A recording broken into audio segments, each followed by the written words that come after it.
Hi friends, મારી જાનોડી બનાવે છે આજે પિઝા. તો પિઝા માટે હું પિઝાના રોટલા લેવા જાઉં છું. એની સાથે બીજું શું લાવવાનું? મોઝરેલા ચીઝ અને અમૂલ ચીઝ લઈ આવજો અને બટર લઈ આવજો. ઓકે, બાકી બધી વસ્તુ છે બધું જ છે. તો આ પિઝાનો બ્લોગ જોવા માટે થઈ જાવ તમે તૈયાર. चलिए शुरू करते हैं. અને હવે તું આ બધું કાપીને બનાવી નાખ અને અમે લઈને આવીએ છીએ પિઝાનો સામાન.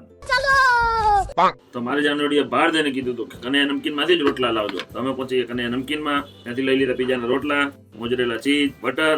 પિઝા બની જાય પછી એની ઉપર છીણવાનું ચીઝ તો લઈ લીધું છે. અને હવે બિલ બનાવીને ઘર ભેગા થઈએ એટલે મળી જાય ગરમા ગરમ આપણને પિઝા.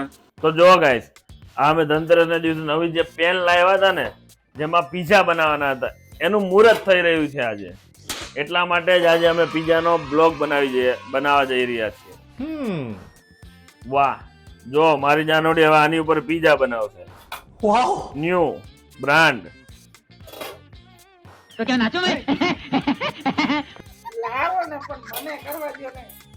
તો આ વિડીયોમાં પિઝા બનવા જઈ રહ્યા છે. તો પહેલો પિઝા મુકાઈ જાય, જ્યારે બનશે એટલે હું તમને બતાવીશ કે કેવો બનાવ્યો અને એનો રિવ્યુ આપશું અમે કેવો છે.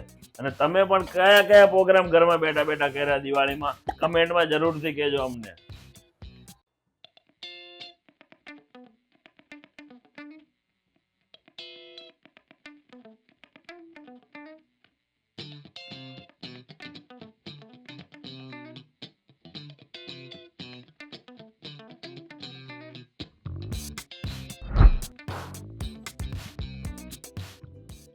જાનું કેટલી વાર છે? બસ થઈ જ ગયું છે. Okay guys, first pizza ready થઈ ગયો છે. તો જોઈએ કેવો બન્યો છે. તો અમારો પહેલો પિઝા બનીને થઈ ગયો છે તૈયાર. તો હું ખાઈને બતાવું તો કેવો લાગે છે.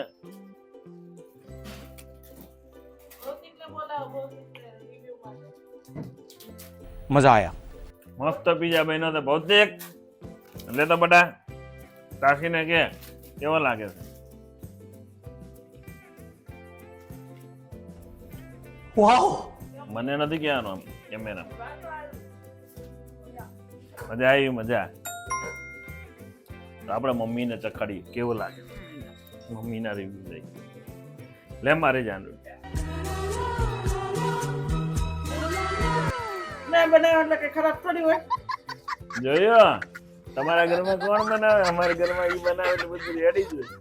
તો છોકરા કેવો લાગ્યા? પિઝાનો સ્વાદ કેવો છે? अरे कहना क्या चाहते हो? આ મમ્મીનો લાડકો બોલ્યો. अरे पिज्जो एवो से कि आग लगा दी, आग लगा दी, आग लगा दी.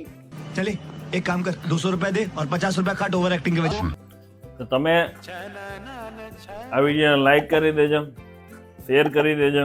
તમે ચેનલ પર નવા હોય તો સબસ્ક્રાઇબ કરી દેજો. અને જો સબસ્ક્રાઇબ કરેલો હોય તો થેન્ક યુ.